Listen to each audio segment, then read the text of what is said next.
नारायण नारायण नारायण। जिज्ञासा अधिकरण में एक सूत्र भगवान वेदव्यास ने लिखा और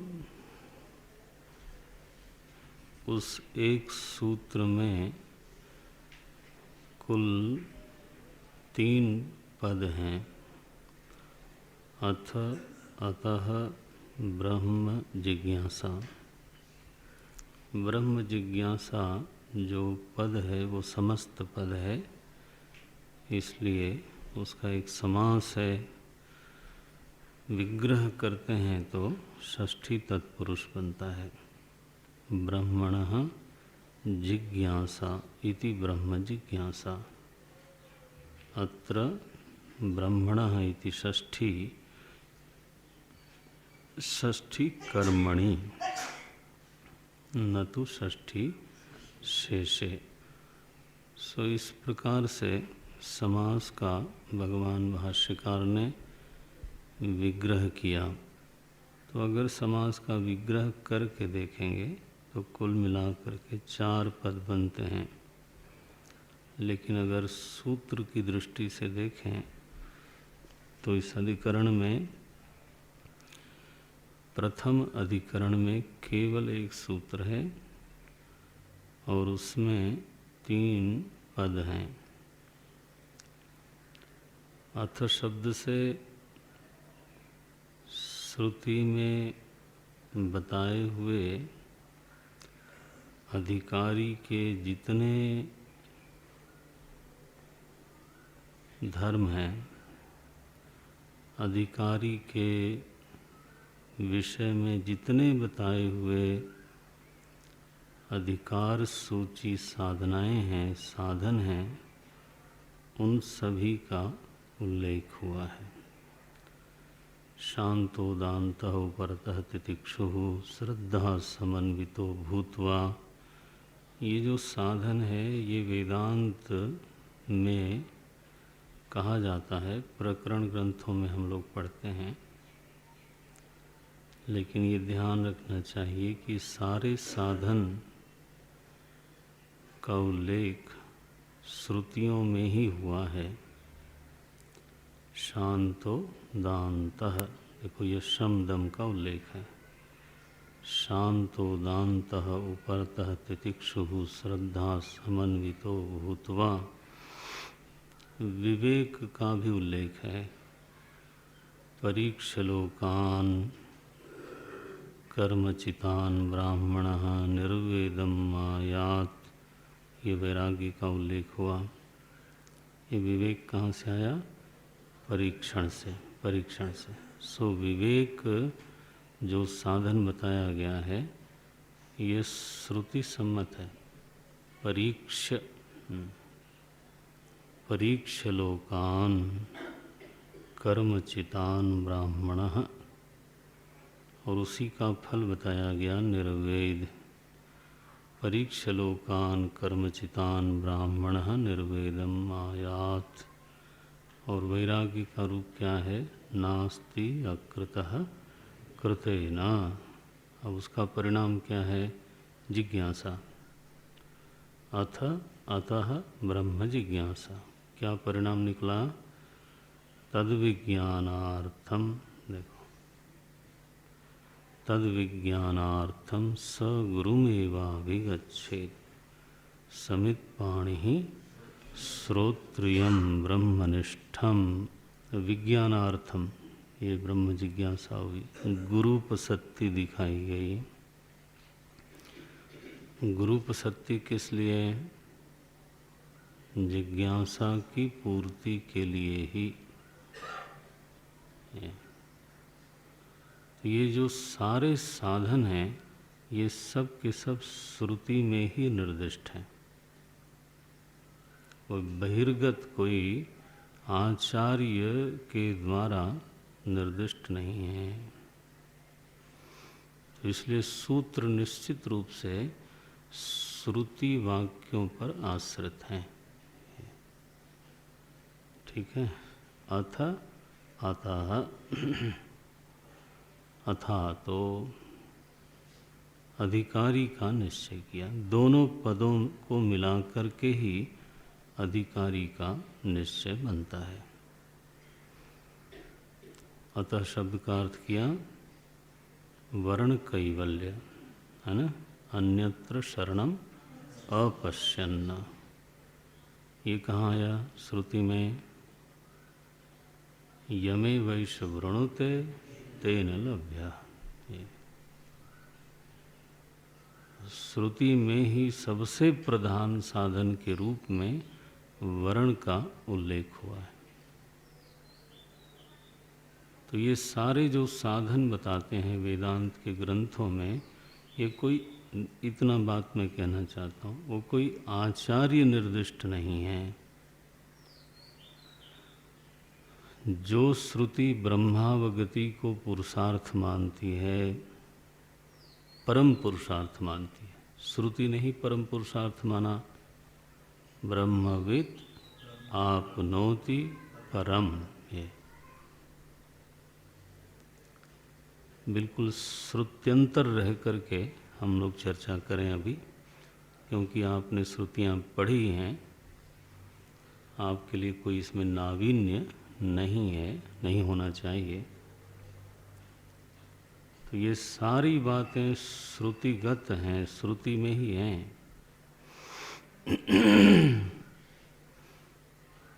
देखो, तो जो श्रुति ब्रह्मावगति को परम पुरुषार्थ मानती है, तो वही श्रुति ये भी बतावेगी कि किन साधनों वाला व्यक्ति है ब्रह्म की अवगति प्राप्त कर सकता है।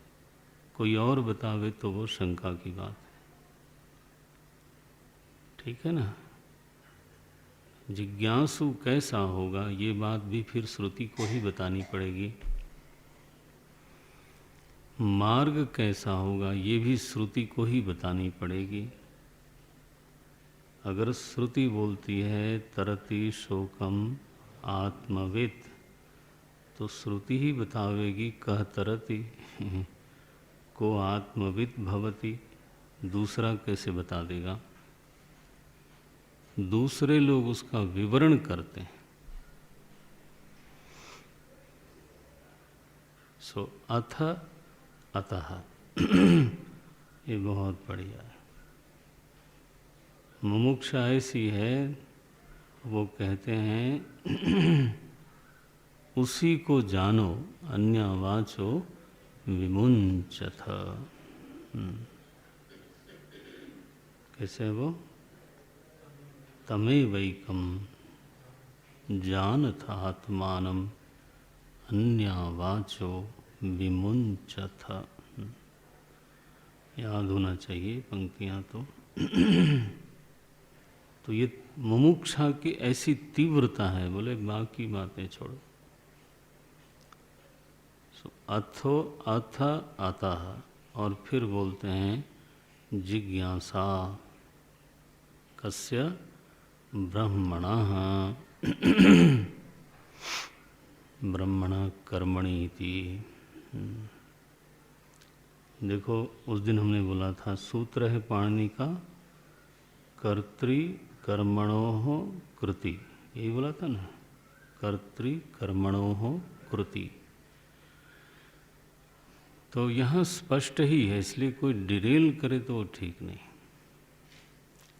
तो कृदंत जैसे ही लग गया क्रिया में, तो उस क्रिया का जो कर्ता होता है ना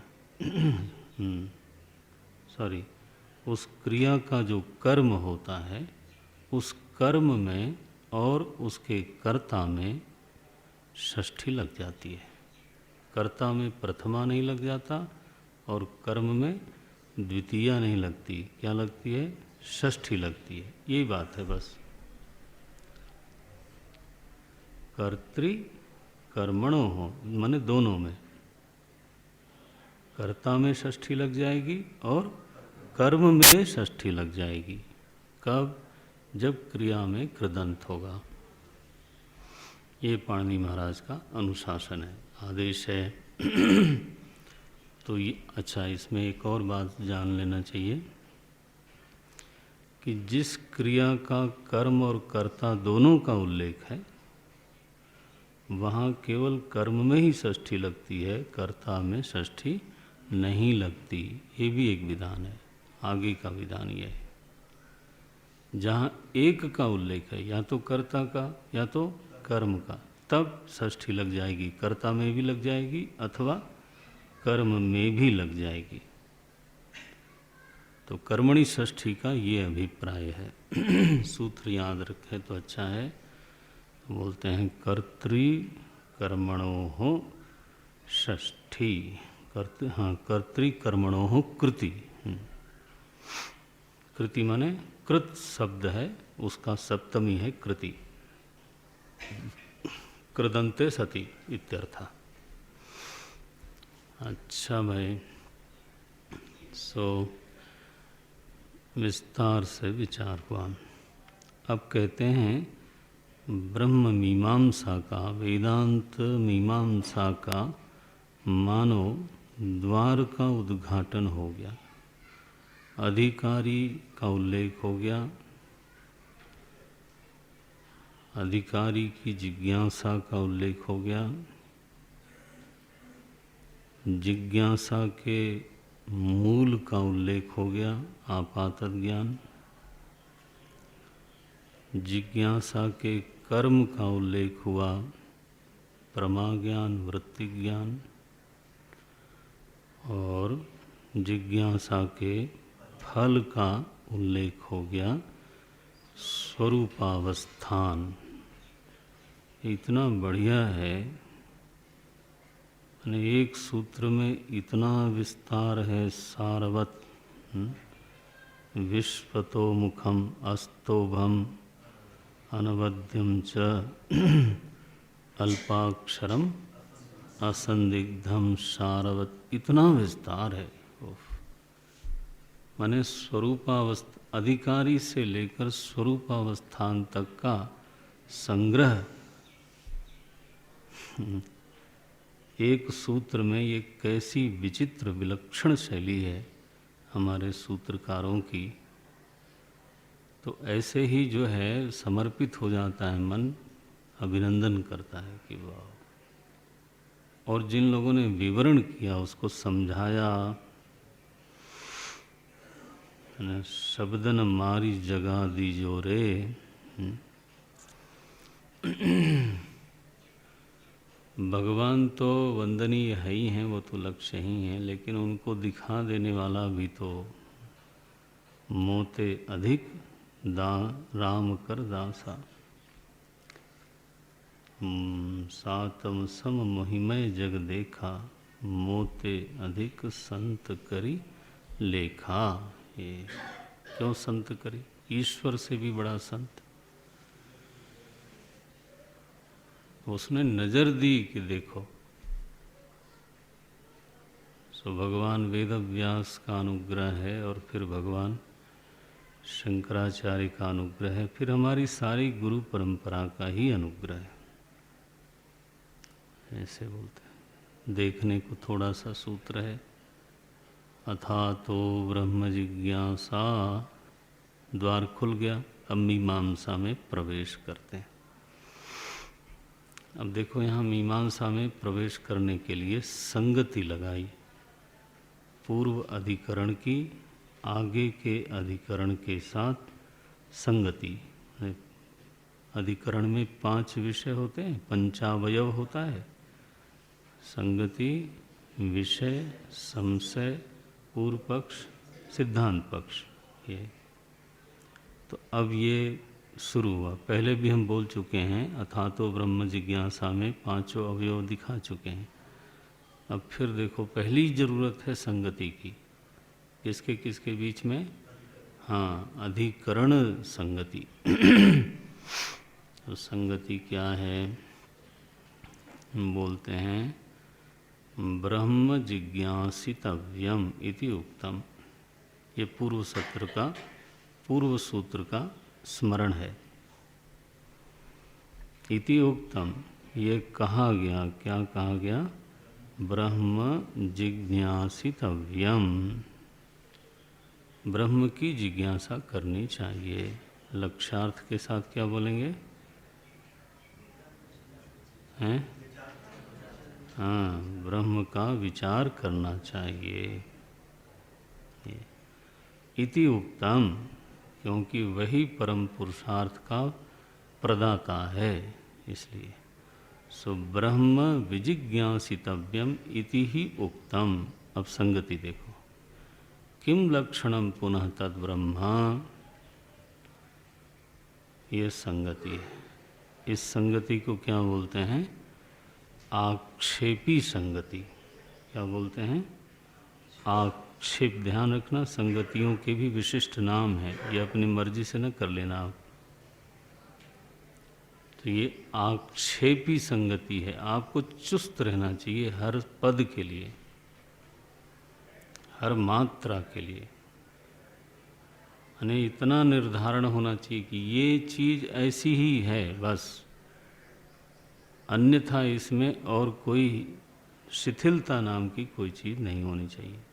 आक्षेप किया, पूर्व पक्षी ने आक्षेप किया, भाष्यकार ने उसी को संगति बनाई। क्या बोलते हैं? किम लक्षणम पुनः। अब देखो ये आक्षेप है। आप ब्रह्म का विचार कराना चाहते हो, विचार के लिए उसका ज्ञान होना चाहिए, ठीक है?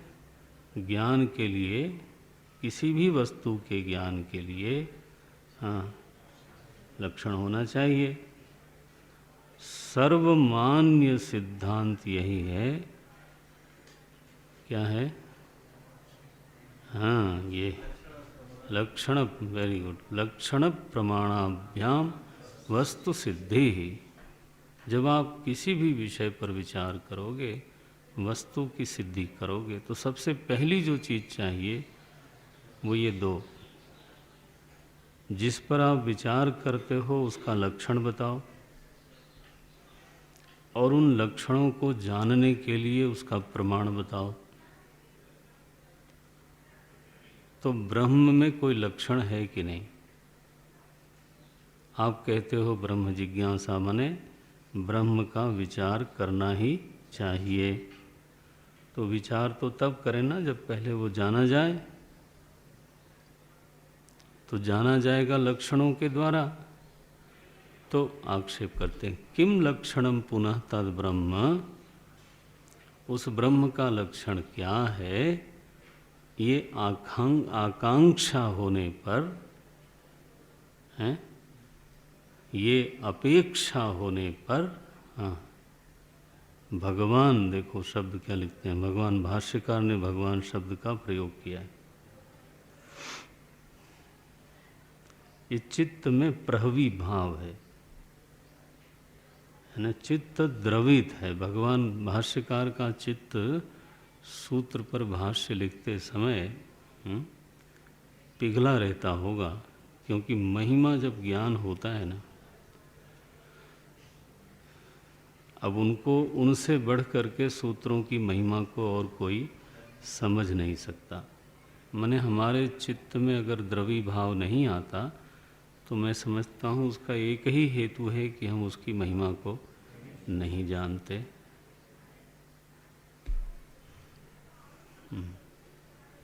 देखो कैसा शब्द, भगवान भाष्यकार कैसा शब्द बोलते हैं, इति आह किम पुनः किम लक्षणम पुनः तद ब्रह्म इति अत।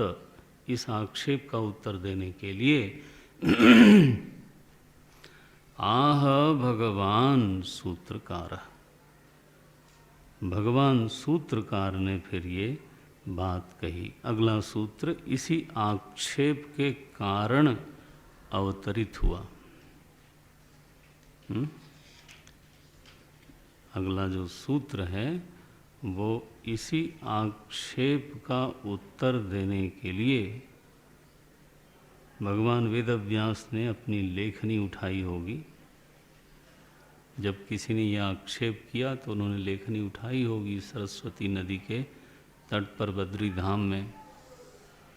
बोले आपको बताता हूँ कि उसका लक्षण क्या है। तब सूत्र आया जन्माद्यस्य यतः। ये श्रुतियों से अमृत निचोड़ करके लिख दिया उन्होंने। अब इस पर वैयासिक न्यायमाला ने जो पद लिखा है, देखो ये भगवान हमारे आचार्य परंपरा में भारती तीर्थ करके स्वामी जी हुए, बहुत बड़े विद्वान थे। क्या नाम था? ये याद रखना चाहिए आप लोगों को। परंपरा के आप बिल्कुल ही कहना चाहिए शिशु हो, तो अपने बड़ों को हमेशा याद रखना चाहिए। ये प्रोफेसरों की तरह मत पढ़ना पढ़ाना। साधुओं की विद्या है तो साधुओं की तरह पढ़ाओ। देखो भगवान द्रवित होके बोलते हैं, भाष्यकार बोलते हैं द्रवित होके, भगवान सूत्रकार है। यही द्रवी भाव हमें होना चाहिए। तो ये जो वैयासिक न्यायमाला है, इन्होंने क्या किया, हर अधिकरण के ऊपर, सूत्र के ऊपर तो एक पद लिख दिया। उस पद में 5 अवयवों का उन्होंने उल्लेख कर दिया। बस कितनी सुविधा हो गई। संगति, विषय, संशय, पूर्व पक्ष, उत्तर पक्ष। देखो कैसे लिखते हैं, लक्षणम ब्रह्मणो नास्ति किम वा अस्ति इति विषय। बना? विषय क्या है? विचारणीय, मीमांसनीय। मीमांसा का विषय क्या है? What is the agenda? तो बोलते हैं ब्रह्म का कुछ लक्षण है भी कि नहीं है, ये विषय है। श्रुतियों के प्रकाश में हर जिज्ञासु के लिए विचार का विषय है कि वेद भगवान ने ब्रह्म के लक्षणों का कुछ वर्णन किया है कि नहीं किया है। और यदि लक्षण ही नहीं होंगे तो ज्ञान कैसे होगा? देख, तो विषय का उल्लेख कर दिया, इसलिए इसको मैं पढ़ने का मन होता है, छूटता नहीं। छोटा सा तो है। लक्षणम ब्रह्मणो नास्ति किम वा अस्ति। अब पूर्व पक्ष आया। अब ये संशय हो गया ना। पूर्व पक्ष ने कहा नहीं विद्यते, कुछ नहीं है, ब्रह्म का कोई लक्षण नहीं है। अरे बोले कैसे नहीं है? जन्माद्यस्य यतः मैं बोल रहा हूँ और फिर भी तुम कहते हो हैं कि लक्षण नहीं है। उत्पत्ति आदि अस्य जगतः, इस जगत की उत्पत्ति आदि जिससे होती है वो ब्रह्म है। हमने ऐसा लक्षण बताया। तो ये लक्षण बता रहे हैं और फिर तुम बोलते हो नहीं विद्यते। ये ब्रह्म का लक्षण नहीं है। क्यों नहीं है? बोले जन्मादेह अन्य निष्ठत्वात्। बोले जन्म आदि जो लक्षण हैं वो किस लक्ष्य में रहते हैं, ब्रह्म में कि जगत में? हैं? माने रहते हैं जगत में और लक्षण बना रहे हो ब्रह्म का? ये तो बेईमानी हो गई। जन्मादेहे अन्य निष्ठत्व, ब्रह्मनिष्ठ नहीं है बल्कि अन्य निष्ठ हैं। मैं पूछना चाहता हूँ मोहन कौन है, तो आप लक्षण बता रहे हो किसका? सोहन का। सोहन सांवला है, लंबा है। अरे मैं तो सोहन के बारे में पूछता ही नहीं, फिर आप क्यों जबरदस्ती? मेरी जिज्ञासा का कर्म कौन है? मोहन। तो वो बताना चाहिए कि वो उसका रंग क्या है, उसकी लंबाई क्या है, उसका उम्र क्या है, उसका है। तो मोहन का लक्षण बताने की बजाय, हाँ देखो ये आक्षेप है, ये पूर्व पक्ष है। मोहन का लक्षण बताने की बजाय आप लक्षण बता रहे हो सोहन का। तो ये जो लक्षण आपने बताया, चाहे वो एक पेज का लक्षण हो, वो क्या है? वो लक्ष्यनिष्ठ नहीं है। क्या है? अन्यनिष्ठ है। शब्द को भी प्यार करो।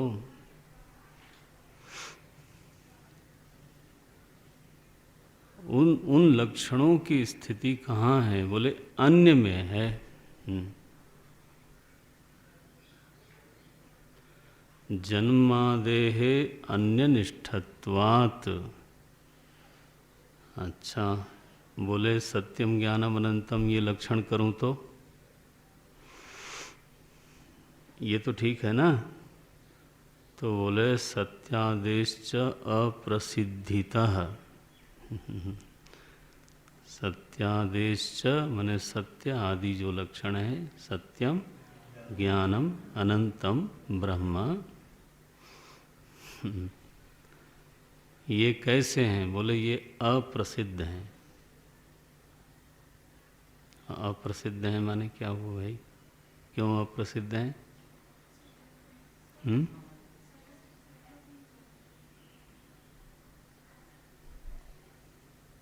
इनका कोई प्रमाण नहीं दिखता। ये पूर्व पक्ष है, हम नहीं बोल रहे हैं। ये पूर्व पक्ष है कि सत्य का और कूटस्थ ज्ञान का और अनंत जो शब्द बोलते हो आप, उसका कोई प्रसिद्ध शब्द का, देखो प्रसिद्ध कौन कौन होता है? जो प्रमाण सिद्ध है उसी को प्रसिद्ध बोलते हैं। प्रमाणेन यत् सिद्धम तत् सिद्धम पूर्णतया सिद्धम इति प्रसिद्धम। ये यहाँ सर्व सामान्य शब्द को लेना उचित नहीं है। तो अप्रसिद्धितः जो शब्द है उसका अभिप्राय हुआ कि एक तो ब्रह्म का कोई लक्षण नहीं बताया आपने, और जो बता रहे हो उन लक्षणों को जानने के लिए हमारे पास उचित प्रमाण नहीं है।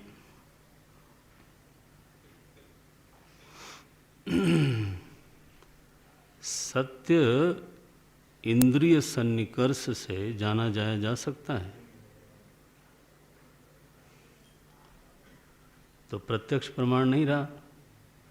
सत्य के विषय में फिर प्रत्यक्ष प्रमाण नहीं रहा। और यदि प्रत्यक्ष प्रमाण नहीं रहा तो अनुमान के लिए संभावना किधर है? तो सत्य प्रत्यक्ष का विषय है या अनुमान का विषय है या अर्थापत्ति इत्यादि का विषय है? देखो प्रमाणाभाव हो गया। इसमें एक आक्षेप और है। क्या आक्षेप है? ये ऐसे मीमांसा होती है। इसमें यह आक्षेप है कि यदि प्रमाण से आप सिद्ध भी बोलोगे तो प्रमेय हो जाएगा, और जो प्रमेय होता है वो सदा परिच्छिन्न होता है, परिच्छिन्न होता है। बुद्धि कभी भी अपरिच्छिन्न को विषय नहीं करती। हम देखो ये कैसी बात बनी। तो प्रमाण है ये कहो तो भी बुराई, और प्रमाण नहीं है तो अप्रसिद्धि हुई, और जो अप्रसिद्ध है उसकी मीमांसा करो, ये क्या बात हुई? ये आक्षेप ही कर दिया। सर्वमान्य सिद्धांत है लक्षण प्रमाणाभ्याम वस्तु सिद्धि। अस्मिन् विषय न लक्षणम अस्ति न प्रमाणम अस्ति। लो, इसलिए ब्रह्म वस्तु इति कथम प्रतिपादितव्यम, इसका प्रतिपादन आप कैसे करोगे। क्या बढ़िया पूर्व पक्ष है। प्रमेयत्वात् परिच्छिन्नम अप्रमेयत्वात् अप्रसिद्धम इति हेतु। प्रमेय परमात्मा को जगह जगह अप्रमेय कहा गया है। तो सुंदरकांड में ही भगवान राम का वंदन करते समय शांतम शाश्वतम अप्रमेयम, तीसरा ही शब्द है अप्रमेयम। देखो, अनाशिनः अप्रमेयस्य गीता बोलती।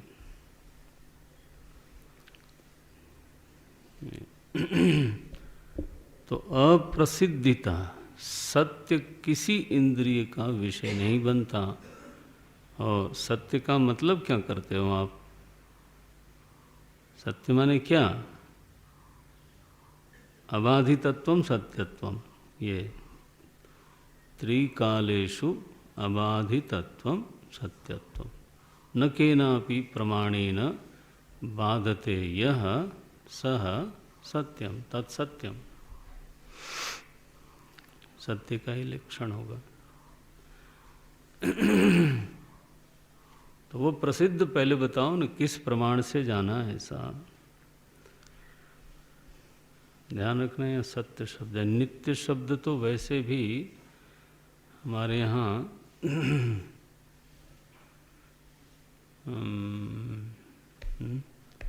नित्य शब्द ऑलमोस्ट कल्पित है।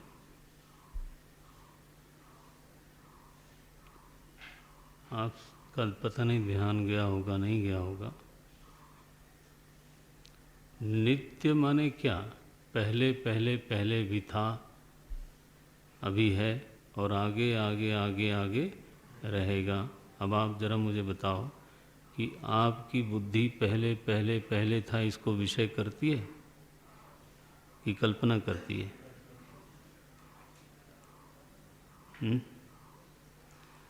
जो प्रमेय आपकी बुद्धि का विषय कभी बना ही नहीं, उसकी आप घोषणा कर रहे हो।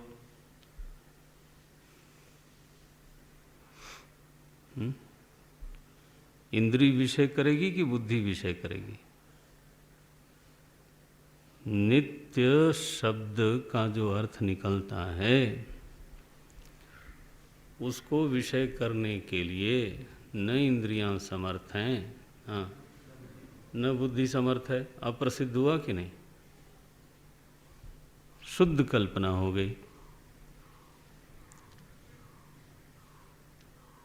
अच्छा, आगे भविष्य में आगे आगे आगे आगे रहेगा, ये प्रमाण से जाना जा रहा है।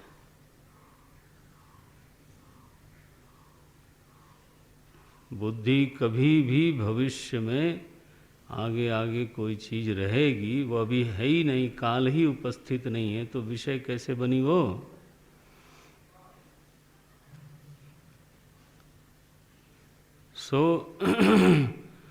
नित्य शब्द वास्तव में प्रमाण का विषय बनता दिखाई नहीं देता।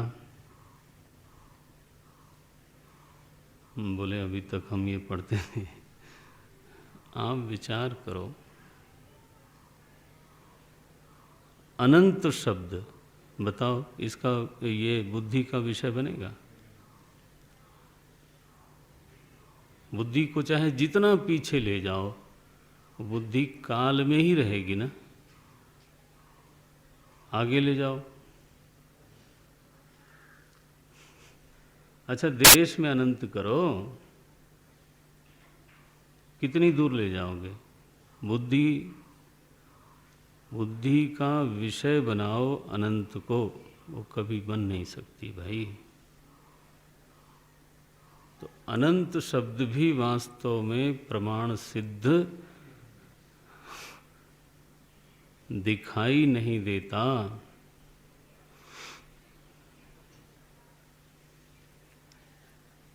वही अनंतता आप ज्ञान में लगाते हो तब बोलते हो कि कूटस्थ ज्ञान है।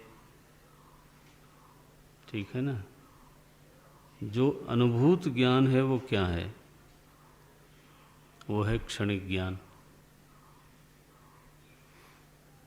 ठीक है। माने वर्तमान ज्ञान का अनुभव तो कर सकते हो आप, लेकिन ज्ञान को अनंत कहने का अधिकार हमको कैसे मिलता है? क्योंकि अनंतता को आपने विषय कभी किया ही नहीं। क्यों भाई?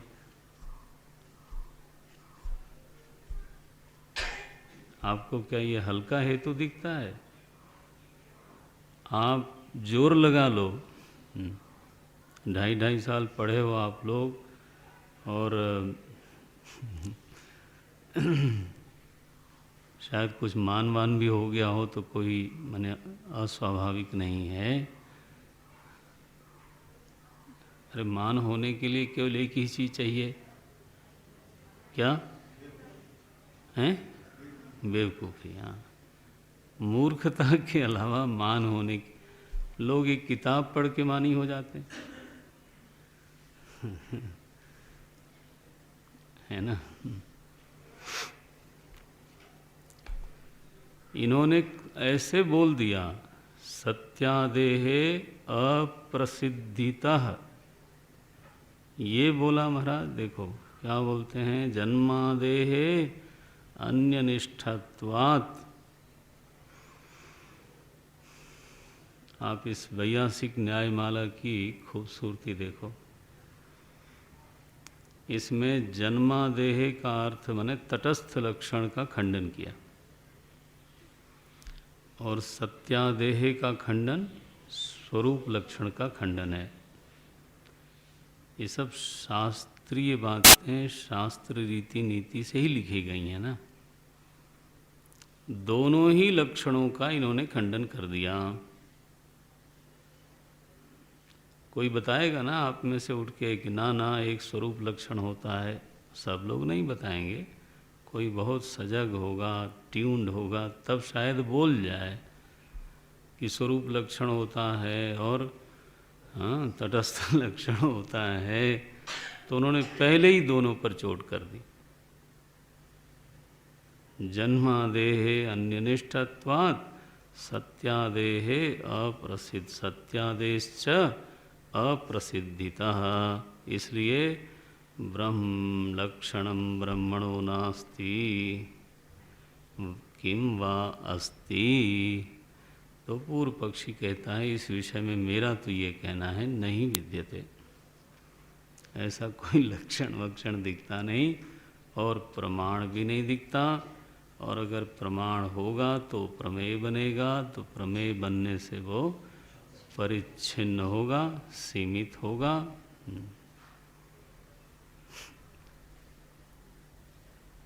फिर बोले क्या विचार करना, जो चीज़ किसी तरह से सिद्ध ही नहीं होती वो विचार का विषय है। आपने इतना घटा टोप करके विजिज्ञासितव्यम कहा, ऐसी तो कोई वस्तु ही नहीं दिखती बोलते हैं। अब देखो ये उत्तर पक्ष है। ब्रह्मनिष्ठम कारणत्वम, बोले जन्मादि तो जगन्निष्ठ है, लेकिन जन्मादि का जो कारण है वो कहाँ है? वो जगत में थोड़ो है। जन्म स्थिति भंग ये जगत धर्म है, ये ठीक है, ये अन्यनिष्ठ लक्षण है। लेकिन जब आप जन्म बोलते हो तो कहीं से जन्म होता है ना। तो वो जो कारण है, अब आपका प्रश्न देख लेना आप, इदम का कारण भी इदम बताया जा रहा था ना। माने ये विचार आया सामने कि इदम का कारण खोजने पर ईश्वर मिलता है। परसों ये प्रश्न आया था, परसों कल ही आया था। इदम का कारण खोजने से ईश्वर मिलता है, तो वो भी इदम हुआ। मैं सुन रहा था। तो यदिदम तज्जड़म, यदृश्यम तद जड़म, तो ईश्वर भी फिर जड़ होगा। अब इदम का कारण इदम है तो फिर कार्य कारण में वेद क्या रहा? तो फिर कहा गया कि इदम का कारण अहम होगा। फिर तो हमें कहना पड़ा कि इदम का कारण अनिदम है, अहम क्यों होगा? है समझ में? इदम का कारण अनिदम है, वह वस्तु है जो इदम पदवाच्य नहीं हो सकती। हमें इतना ही कहना है, हमें ये नहीं कहना है कि वो अहम पदवाच्य है। बढ़िया है, लेकिन प्रश्न आने चाहिए। बोलते हैं जन्मादि जगन्निष्ठ लक्षण हैं, लेकिन कारणत्व जो है ना वो जगन्निष्ठ नहीं है। जगन्निष्ठ क्या है? जन्मादि का समेट करो, जगन्निष्ठ लक्षण होगा हैं कार्यत्व। हाँ, ये भाई और लोग मने आना चाहिए, सरल सी बात है। ट्यून हो के आओ, चुस्त करो, मने बुद्धि को प्रखर करो।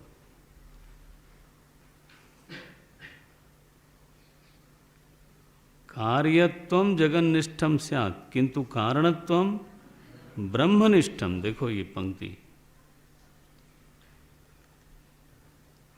आपको क्या लग रहा था ये भी ऐसे ही एक श्लोक है?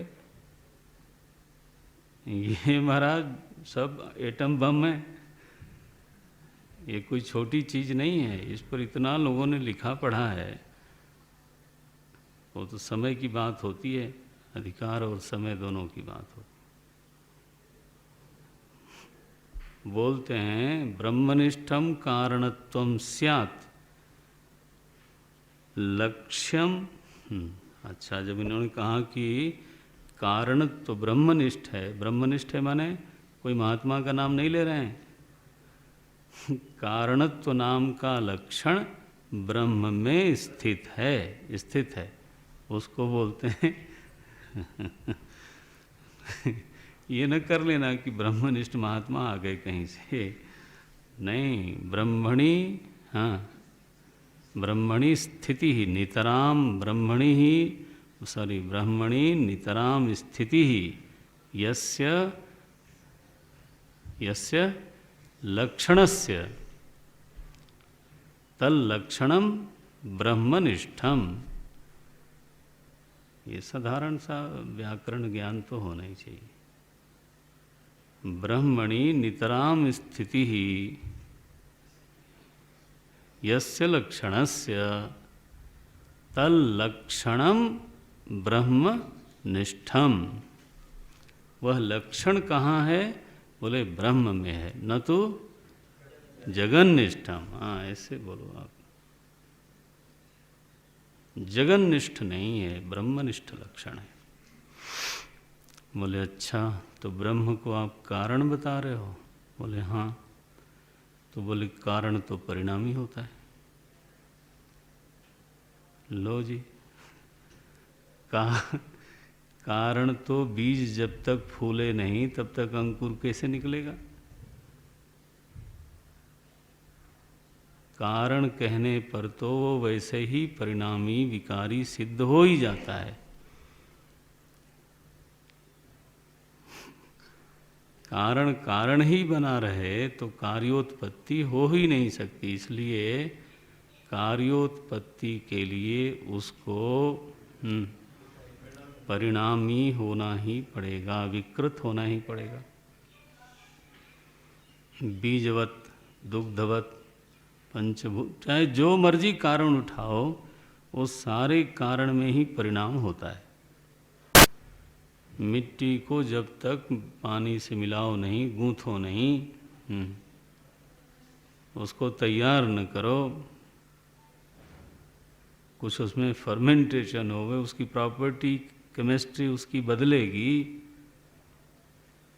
रात भर मिट्टी पानी डाल के रखो, ये मत कह देना कि बस वही सही, जैसा था वैसे ही, ना ना ना, ऐसा थोड़ो।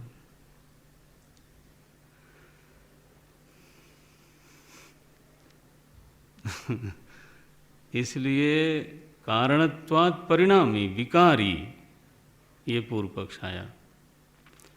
तो बोले जरा पूरी बात सुनो, कैसा कारण है वो? स्रक भुजंगवत, ये देखो कैसी पंक्ति लिखी,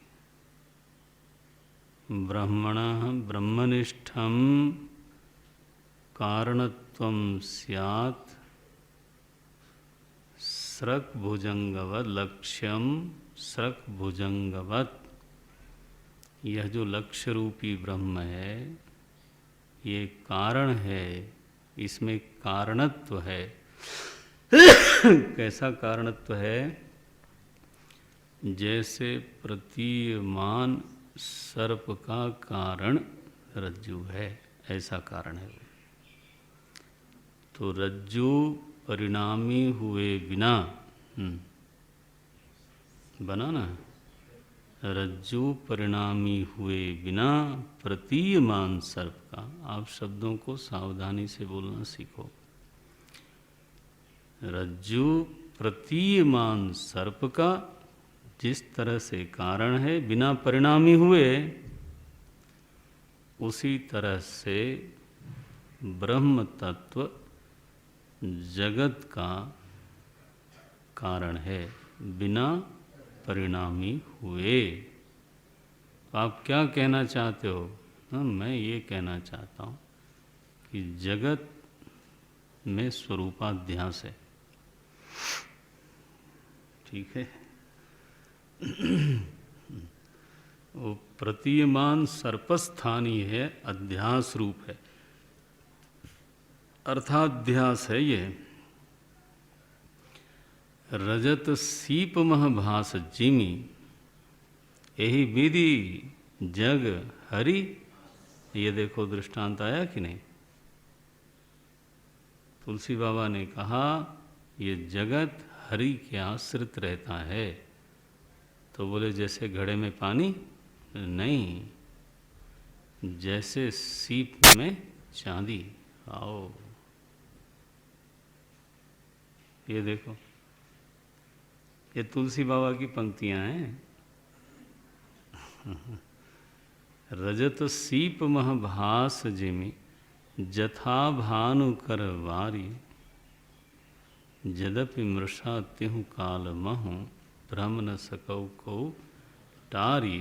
यही विधि जग जन्माद्यस्यत, यही विधि जग हरि आश्रित रहे।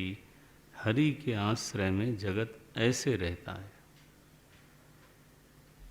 जैसे जल घट में रहता है, ऐसे नहीं। जैसे आप इस धरती पर बैठे हो, हाँ वैसे नहीं।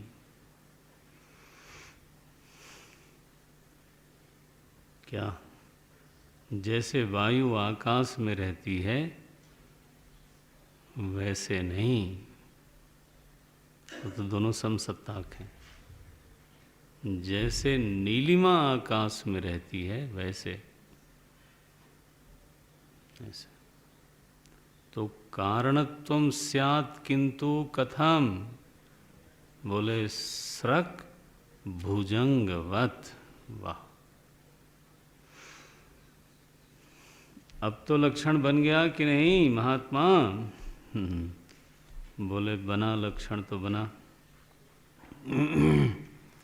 कारणत्व का लक्षण तो जगन्निष्ठ नहीं है, कारणत्व का लक्षण तो निश्चित रूप से ब्रह्मनिष्ठ ही है।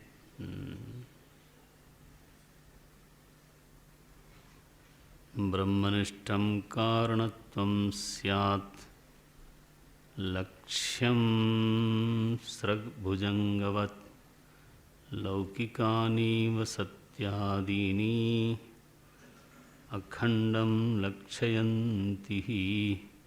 लौकिक सत्य अखंड कैसे होता है? देखो यहाँ नित्य नहीं बोल रहे हैं, क्या बोल रहे हैं?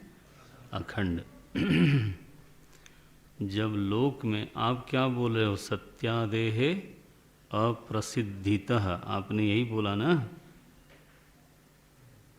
कि सत्य अप्रसिद्ध है।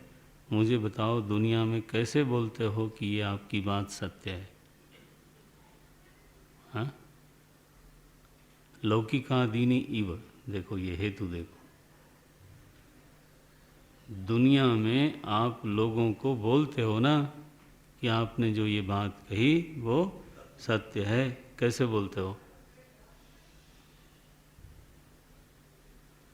बोले जब वो किसी प्रमाण से बाधित नहीं होता।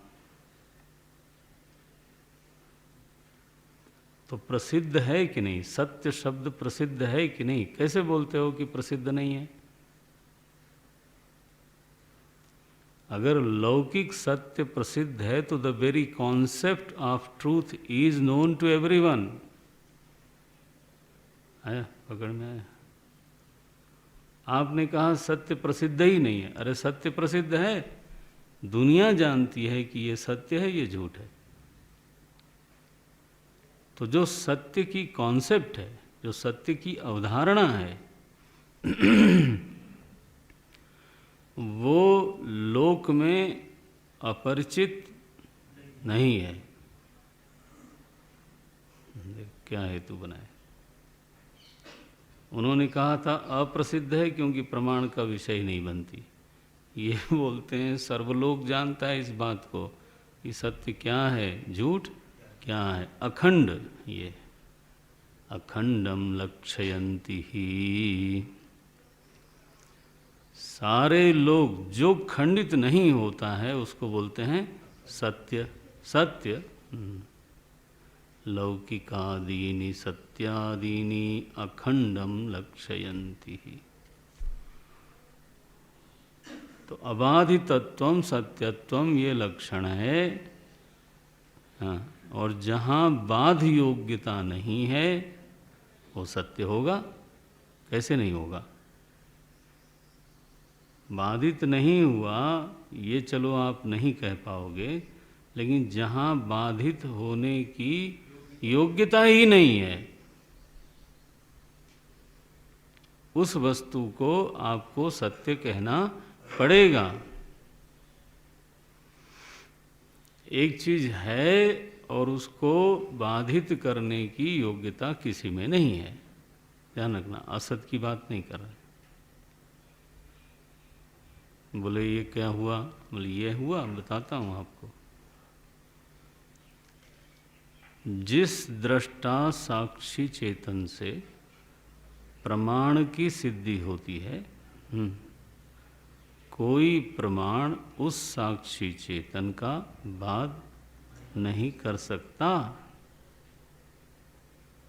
क्यों? जो बाधित करने वाला प्रमाण है उसकी प्रवृत्ति ही तब होगी जब वो होगा।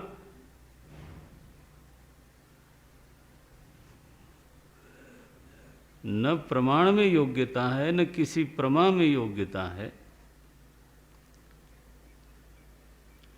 साक्षी चेतन में बाध की योग्यता ही नहीं है। ये देखो, ये बहुत बड़ा प्रहार है। अखंडम लक्षयन्ति ही, ये तो सत्य का लक्षण दुनिया जानती है। अबाधितत्वम सत्यत्वम क्या बोलते हो कि प्रसिद्ध नहीं है? प्रसिद्ध तो है। हमारी कही हुई बात झूठी नहीं निकली तो लोग बोलते खंडित नहीं हुई। बोले आपने सच कहा था। किस आंख से देखा सच कहा था? सच को आंख से देखा था कि बुद्धि से देखा था? जब आप बोलते तो सभी लोग हैं ना कि आपने सच कहा था। तो चूंकि वो झूठी सिद्ध नहीं हुई, ये देखो, चूंकि वह बाध रहित रही, इसलिए वो बात को आप सत्य बोलते हो। तो लक्षण तो बन गया, प्रसिद्ध लक्षण बन गया। यद अबाधितम तत् सत्यम, बस अब आपको केवल ये देखना है कि बाध योग्यता का अत्यंत अभाव किसमें है।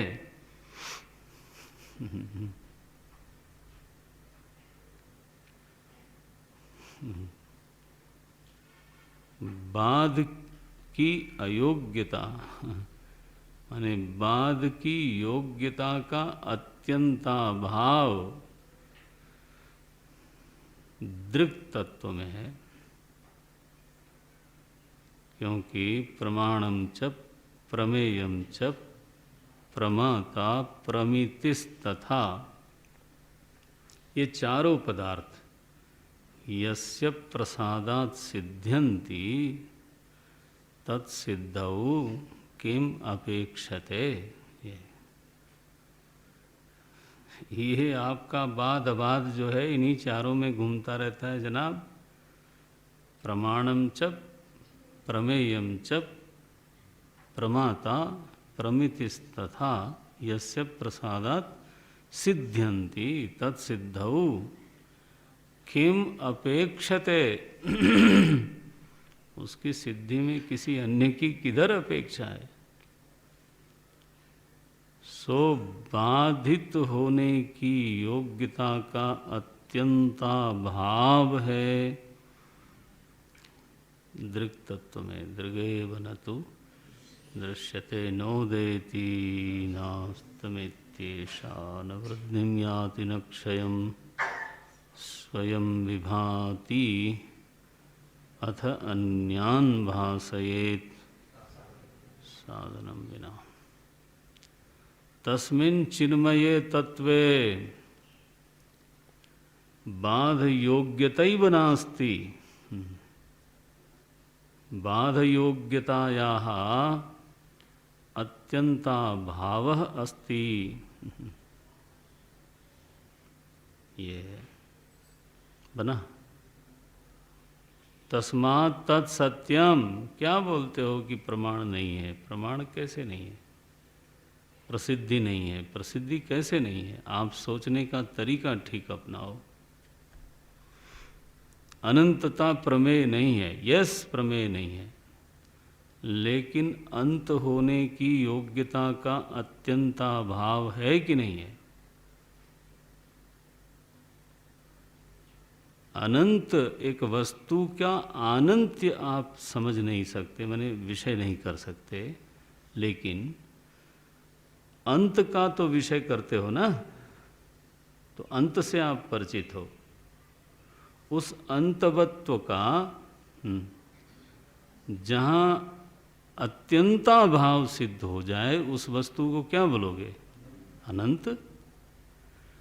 अनंत को विषय करने की आवश्यकता नहीं है, बल्कि यह देखने की आवश्यकता है कि अंतवत्ता जहाँ पर नहीं है, बल्कि ऐसा बोलना ठीक होगा, अंतवत्ता का जहाँ अत्यंताभाव है वो अनंत है। इसको कैसे नहीं समझा जा सकता? वेद भगवान ने कहा सत्यम ज्ञानम अनंतम ब्रह्म। वेद भगवान ने कहा, आप कह देते हो प्रसिद्ध नहीं है।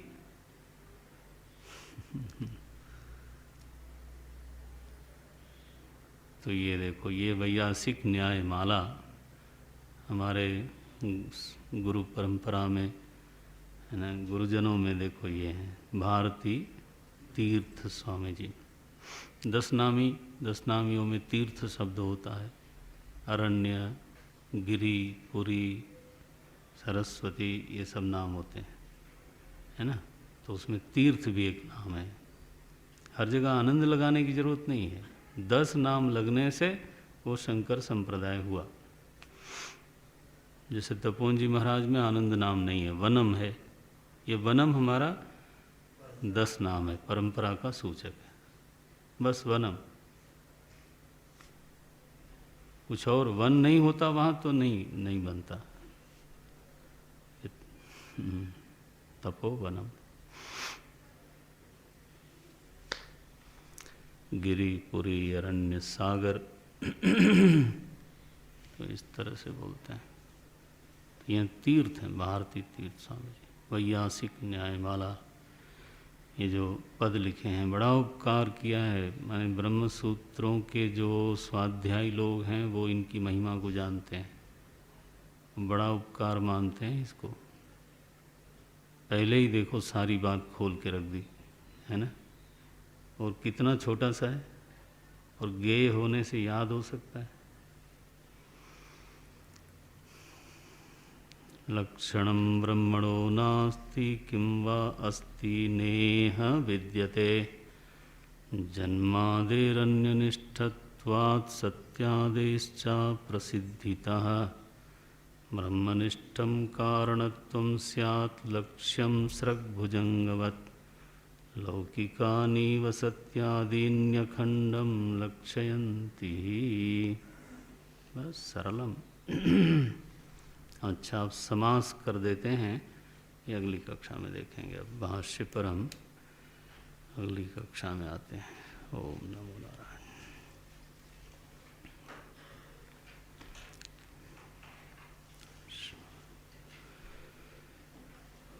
ओम पूर्णमदः पूर्णमिदं पूर्णात् पूर्णमुदच्यते, पूर्णस्य पूर्णमादाय पूर्णमेवावशिष्यते।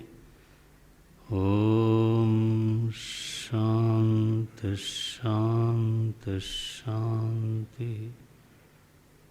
हरि ओम श्री गुरुभ्यो नमः। हरि ओम।